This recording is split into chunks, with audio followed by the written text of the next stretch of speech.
আমি একটা নারকেল নিয়েছি, নারকেলটি ফাটিয়ে কুড়িয়ে নেব। কি বলুন তো, তালের সময় তাল গড়গড়ে আমি পিঠে বানাবো। প্রত্যেক বছরই আমি বানিয়ে থাকি, আর খেতে এত ভালো লাগে, তাই ভাবলাম আপনাদের সাথেও শেয়ার করি। এখানে এক বাটি তাল দিয়েছি, আর হাফ বাটি জল, আর এক বাটি চাল গুঁড়ি দিয়ে তাল যখন ফুটে আসবে এইভাবে মেখে নেব। দেখুন, আপনারা দেখে নিশ্চয়ই বুঝতে পারবেন আমি কিভাবে মাখলাম। এখন হাঁড়ি বসিয়ে দিয়েছি, হাঁড়ির জলটি গরম হোক। এখানে আমি পিঠে তৈরি করে নিচ্ছি। এখানে অল্প করে নিয়ে এখানে আমি সাদা নারকেলের পুর করছি। আপনারা গুড় দিয়েও বানাতে পারেন।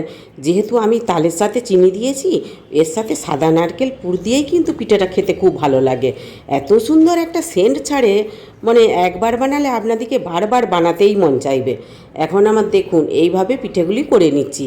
এখন আমার অনেক পিঠেগুলোই তৈরি করা হয়ে গেছে।